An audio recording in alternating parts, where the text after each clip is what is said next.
Assalamualaikum warahmatullahi wabarakatuh. Jumpa lagi dengan Mimin di Ahmad Channel Indo. Di kisah kali ini Mimin akan menceritakan tentang kisah Nabi Syu'aib alaihissalam. Tanpa berlama-lama lagi, mari kita masuk ke alur ceritanya. Kisah Nabi Syu'aib dan mukjizat Nabi Syu'aib. Nabi dan Rasul yang ada di dalam Islam pasti akan mengajak suatu kaum yang tersesat atau berjalan di jalan yang salah akan diberikan dakwah agar kembali ke jalan yang benar, yang penuh dengan cahaya. Oleh sebab itu, setiap kisah Nabi dan Rasul pasti akan ada suatu kaum yang selalu melakukan perbuatan buruk dan tidak terpuji, yang bisa merugikan dirinya sendiri dan orang lain. Kehadiran Nabi dan Rasul pada masa-masa di mana suatu kaum sering melakukan perbuatan buruk karena Allah sangat cinta kepada manusia. Kisah Nabi dan Rasul perlu diceritakan kembali kepada anak-anak kita nanti atau kepada diri kita, baik itu diceritakan di rumah atau di sekolah. Dengan menceritakan kisah dan Nabi dan Rasul, maka suri tauladan Nabi dan Rasul bisa diajarkan dan ditanamkan kepada anak-anak sejak dini, sehingga kehidupan yang dijalani tidak berada di jalan yang salah, tetapi akan jalan di jalan yang benar dan penuh cahaya. Oleh karena itu, sebagai umat muslim, sebaiknya perlu mengetahui kisah Nabi dan Rasul agar tidak tersesat di jalan yang salah, sehingga sering melakukan perbuatan yang dilarang oleh Allah.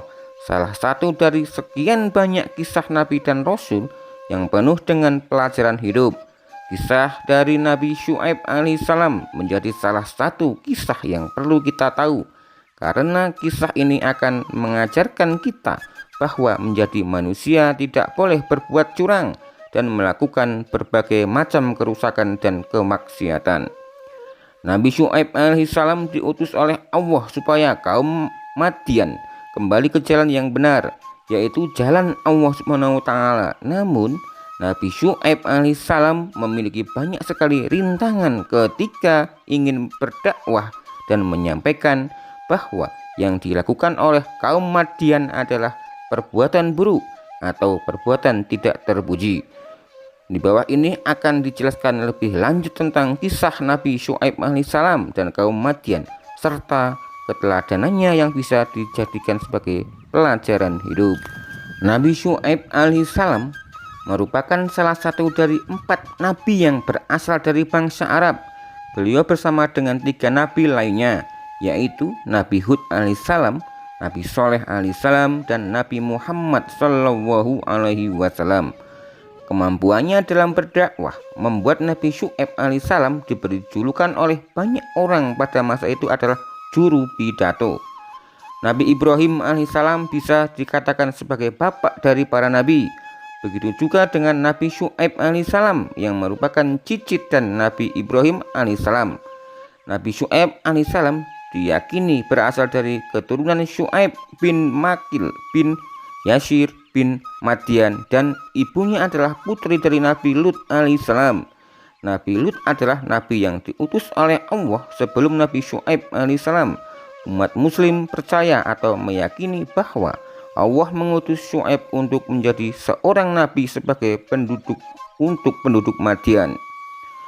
Paras wajah Nabi Syu'aib alaihissalam bisa dibilang sangat tampan, sehingga banyak orang yang mengingat ketampanannya. Tidak hanya itu, beliau sangat ramah pada setiap orang dan senang menyedekahkan rezekinya kepada orang-orang yang tidak mampu. Paras wajah yang tampan, ramah, dan menggunakan rezekinya di jalan Allah membuat Nabi Syu'aib alaihissalam sangat dikenal oleh masyarakat Madian. Selain itu, Nabi Syu'aib alaihissalam merupakan keturunan asli kaum Madian yang memiliki sifat dan perilaku yang mulia. Seperti halnya Nabi yang memiliki banyak sekali sifat terpuji, kelahiran Nabi Syu'aib alaihissalam diperkirakan terjadi pada tahun 1600 sebelum Masehi. Secara harfiah, Syu'aib memiliki arti memberikan petunjuk pada jalan yang benar, atau memberikan petunjuk pada jalan kebenaran. Oleh sebab itu, ketika masih kecil, Nabi Syuaib alaihissalam selalu berusaha untuk menjaga hatinya dan menahan dirinya agar tidak melakukan perbuatan buruk dan sia-sia. Sifat terpuji itu belum dimiliki oleh anak-anak seusianya pada masa itu. Sifat terpuji ini beliau bawa hingga beranjak remaja dan dewasa. Sifat terpuji yang dimiliki oleh Nabi Syuaib alaihissalam menghasilkan sikap dan perilaku terpuji juga, sehingga banyak orang lain yang merasa terbantu dan bahagia. Nabi Syuaib alaihissalam akan selalu menyapa terlebih dahulu kepada setiap orang yang lewat di hadapannya. Terlebih lagi jika ada seorang yang meminta bantuan, beliau tanpa berpikir panjang dan tanpa rasa malas langsung membentuk seseorang yang meminta bantuan atau membantu seseorang yang meminta bantuan. Sifat dan perilaku terpuji beliau lakukan hanya untuk berbuat orang lain bahagia atau membuat orang lain bahagia. Sifat dan perilaku terpuji lainnya adalah selalu ingat kepada kebesaran Allah dan selalu mendekatkan diri kepadanya, serta hampir setiap harinya tidak menyia-nyiakan waktu yang sudah diberikan oleh Allah. Beliau selalu ingat dengan perintah-perintah Allah, seperti beribadah tepat waktu dan melakukan zikir kepadanya, sehingga beliau lebih sering menghabiskan waktunya di tempat yang sunyi. Kaum Madian adalah bangsa Arab yang memiliki tempat tinggal atau menetap di daerah yang berada di pinggiran negeri Syam yang saat ini dikenal dengan Suriah. Tempat yang ditinggali oleh kaum Madian ini berbatasan langsung dengan Hijaz serta berdekatan dengan Danau Lut. Suatu negeri yang menjadi tempat tinggal kaum Madian ini sangat dikenal dengan kehidupan berdagang dan bercocok tanam. Hal ini dikarenakan Allah memberikan kondisi tanah yang subur sehingga mudah ditanami berbagai macam jenis tumbuh-tumbuhan. Namun kondisi tanah yang baik dan bisa menghasilkan hasil pertanian yang baik juga ternyata membuat sebagian besar kaum Madian lupa bahwa ini semua pemberian dari Allah Subhanahu wa Ta'ala, sehingga tidak bersyukur atas kenikmatan yang telah diberikan olehnya. Selain itu, kaum Madian juga terdiri dari orang-orang kafir yang tidak mengenal Allah dan lebih memilih untuk menyembah pohon dan pohon tersebut mereka kelilingi. Sifat dan perilaku yang dimiliki oleh kaum Madian ini sangat tidak mencerminkan terhadap ajaran-ajaran agama Allah atau jauh dari ajaran-ajaran yang telah diajarkan oleh Nabi Ibrahim alaihissalam, nabi-nabi sebelum Nabi Syuaib alaihissalam. Sifat dan perilaku yang dimiliki oleh kaum Madian seperti selalu bertingkah buruk, keji, hingga sering merugikan orang lain, tetapi menguntungkan diri sendiri. Kecurangan yang dilakukan oleh kaum Madian biasanya oleh para penipu yang sudah dibutakan dengan kekayaan, sehingga para penipu itu seringkali menimbang suatu barang dengan berat yang tidak sesuai. Hal seperti ini sangat merugikan para petani yang pedagang kecil yang ada di negeri Madian. Di sisi lain, para pedagang besar dan penipu di negeri Madian sangat diuntungkan dengan perbuatan buruk dan tidak terpuji itu. Maka dari itu, penduduk Madian yang miskin akan bertambah miskin dan penduduk Madian yang kaya akan bertambah kaya. Mereka yang melakukan kecurangan ketika menimbang suatu barang, maka timbangannya akan diganjal dengan batu, sehingga pembeli merasa bahwa berat barang yang dibeli sudah sesuai. Keuntungan pedagang pasar akan bertambah menjadi 2 kali lipat setelah melakukan perbuatan tidak terpuji itu. Lebih parahnya lagi, penduduk Madian yang sering melakukan kecurangan beranggapan bahwa mengurangi berat timbangan merupakan bentuk dari kepandaian atau keahlian dalam transaksi jual beli. Allah yang melihat kaum Madian semakin hari semakin memburuk kemudian mengutus Nabi Syu'aib alaihissalam kepada kaum Madian. Allah mengutus Nabi Syu'aib alaihissalam dengan membawa suatu ajaran agama yang benar yang berasal dari Allah.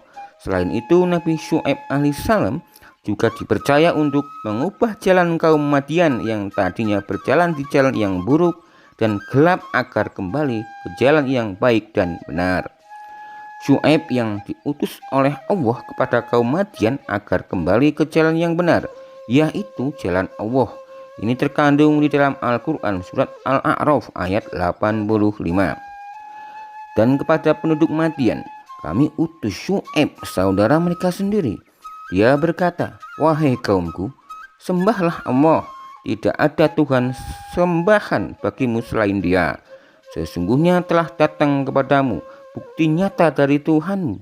Sempurnakanlah takaran dan timbangan, dan jangan kamu merugikan orang sedikit pun.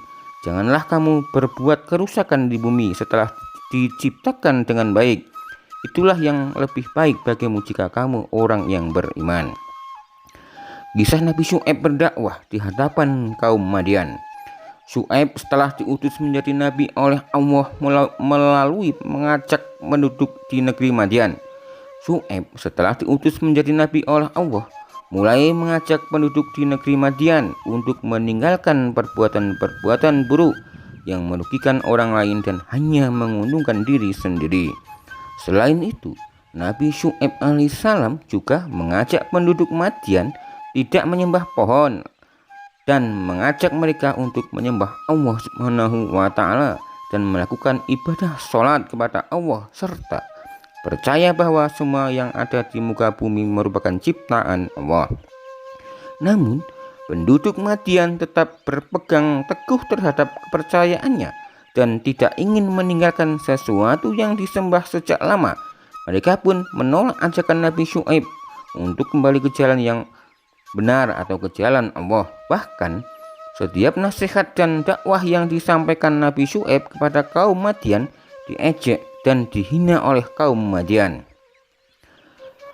Wahai Syu'aib, apakah sholatmu menyuruh kamu agar kami meninggalkan apa yang disembah oleh bapak-bapak kami, atau melarang kami berbuat apa yang kami kehendaki tentang harta kami? Sesungguhnya kamu adalah orang yang sangat penyantun lagi berakal. Quran surat Hud ayat 87. Meskipun ajakan nasihat dakwah yang dilakukan oleh Nabi Syu'aib alaihissalam ditolak dan dihina oleh kaum Madian, tetapi tetap sabar dan berusaha untuk mengajaknya kembali ke jalan Allah. Beliau pun membalas argumentasi dari kaum Madian dengan tenang. Dijelaskan di dalam Al-Quran surat Hud ayat 88, wahai kaumku, bagaimana pendapatmu jika aku mempunyai bukti yang nyata dari Tuhanku dan anugerahinya aku darinya rezeki yang baik? Patutkah aku menyalahi perintahnya? Dan aku tidak berkehendak menyalahi kamu dengan mengerjakan apa yang aku larang. Aku tidak bermaksud kecuali mendatangkan perbaikan selama aku masih sanggup, dan tidak ada taufik bagiku melainkan dengan pertolongan Allah. Hanya kepada Allah aku bertawakal dan hanya kepadanya lah aku kembali. Nabi Syu'aib alaihissalam juga mengatakan kepada penduduk Madian bahwa bagi mereka yang tidak taat kepada Allah akan diberikan azab dari Allah dan akan dimasukkan ke dalam api neraka yang sangat panas. Surat Hud ayat 89-90. Wahai kaumku, janganlah pertentangan antara aku dengan kamu menyebabkan kamu menjadi jahat hingga kamu ditimpa azab seperti yang menimpa kaum Nuh atau kaum Hud atau kaum Saleh. Sedang kaum Lut tidak pula jauh zaman dan tempatnya dari kamu, dan mohonlah ampun kepada Tuhanmu, kemudian bertobatlah kepadanya. Sesungguhnya Tuhanku Maha Penyayang lagi Maha Pengasih.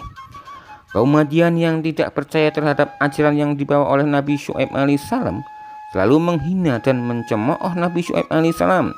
Tidak hanya itu, Nabi Syu'aib alaihissalam juga dianggap sebagai manusia yang lebih lemah bila dibandingkan dengan kaum Madian. dan Nabi Syu'aib alaihissalam juga diancam oleh kaum Madian seperti yang terkandung di dalam Al-Quran surat Hud ayat 91. Mereka berkata, "Wahai Syu'aib, kami tidak banyak mengerti tentang apa yang engkau katakan itu, sedangkan kenyataannya kami memandang engkau seorang yang lemah di antara kami. Kalau tidak karena keluargamu, tentu kami telah merajam engkau, sedang engkau pun bukan seorang yang berpengaruh di lingkungan kami." Dikarenakan kaum Madian sangat susah untuk diajak kembali ke jalan yang benar, kemudian Nabi Syu'aib alaihissalam mulai memberitahukan kepada mereka bahwa akan ada azab yang diberikan oleh Allah atas perbuatan-perbuatan buruk yang telah kalian lakukan. Mendengar perkataan yang keluar dari Nabi Syu'aib membuat penduduk Madian tidak merasa takut dan kembali mengancam beliau. Azab dari Allah. Setelah melakukan berbagai macam dakwah dan ajakan untuk kembali ke jalan yang benar, tetapi kaum Madian telah ingin menjadi orang kafir, maka Nabi Syu'aib alaihissalam berdoa kepada Allah agar penduduk Madian diberikan azab. Allah yang mendengar doa Nabi Syu'aib alaihissalam kemudian mengabulkan doa itu. Kemudian Allah subhanahu wa ta'ala menyuruh Nabi Syu'aib beserta orang-orang yang beriman agar keluar dari kota yang telah diduduki oleh kaum kafir itu. Setelah Nabi Syu'aib dan orang-orang beriman telah meninggalkan kota itu, Allah menurunkan cuaca yang sangat panas dan sangat kering yang membuat tumbuh-tumbuhan mati dan sulit untuk mendapatkan kesejukan.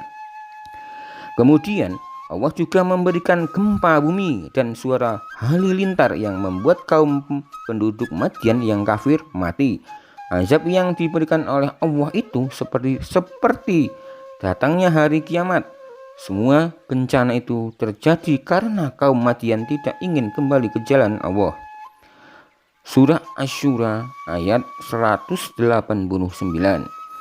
Kemudian mereka mendustakannya Syu'aib, lalu mereka ditimpa azab pada hari yang gelap. Sungguh itulah azab pada hari yang dahsyat. Di sisi lain Nabi Syu'aib dan orang-orang beriman terselamatkan dari bencana alam yang menakutkan itu, seperti firman Allah dalam Al-Quran surat Hud ayat 94-95. Maka ketika keputusan kami datang, kami selamatkan Syu'aib dan orang-orang yang beriman bersamanya dengan rahmat kami. Sedang orang yang zalim dibinasakan oleh suara yang menggeluntur, sehingga mereka mati bergelimpangan di rumahnya, seolah-olah mereka belum pernah tinggal di tempat itu. Ingatlah, binasalah penduduk Madian sebagaimana kaum Samud juga telah binasa. Suri tauladan dari Nabi Syu'aib alaihissalam. Yang pertama, selalu dekat dengan Allah. Nabi Syu'aib alaihissalam dalam setiap kegiatannya tidak pernah lupa dengan Allah. Beliau selalu melaksanakan perintah-perintah Allah dan menjauhi larangannya. Oleh sebab itu, beliau memiliki hati yang bersih dan suka membantu orang lain yang sedang membutuhkan pertolongan. Perilaku seperti ini perlu kita tanam di dalam diri umat muslim agar kita selalu berada di jalan yang benar dan menjauhi larangan-larangannya. Yang kedua, kemampuan berkomunikasi yang baik. Juru pidato, begitulah julukan yang diberikan kepada Nabi Syu'aib alaihissalam, karena kemampuannya dalam berkomunikasi dan berargumentasi dengan orang lain. Sifat ini sangat diperlukan bagi kita karena bisa mengajak orang lain agar menuju jalan yang benar. Yang ketiga, selalu membantu orang lain. Nabi Syu'aib alaihissalam sangat suka membantu orang lain, terutama orang-orang yang sedang dalam keadaan kesulitan. Membantu orang lain merupakan suatu hal yang sangat baik, bahkan harus dilakukan. Dengan membantu orang lain, maka orang yang dibantu akan senang dan kita yang membantu akan mendapatkan pahala. Selain itu, membantu orang lain bisa mempererat tali silaturahmi. Yang keempat, selalu menjaga hati dan diri. Nabi Syu'aib alaihissalam selalu menjaga hati dan dirinya agar tidak muncul perasaan benci, sombong, dan lain-lain yang bisa merugikan diri sendiri dan orang lain. Begitu juga dengan diri kita, harus menjaga hati dan diri agar tidak terjerumus ke jalan yang salah. Mukjizat Nabi Syuaib. Nabi Syuaib dan pengikutnya selamat dari azab Allah Subhanahu wa taala yang menimpa kepada kaum Madian. Atas izin Allah, Nabi Syuaib mampu mendatangkan azab badai panas. Atas izin Allah, Nabi Syuaib mendatangkan awan hitam, petir, dan gempa bumi. Demikianlah sepintas atau kisah Nabi Syuaib alaihissalam. Semoga kita semua dapat mengambil hikmahnya. Ada salah dari Mimin minta maaf. Mimin akhiri. Assalamualaikum warahmatullahi wabarakatuh.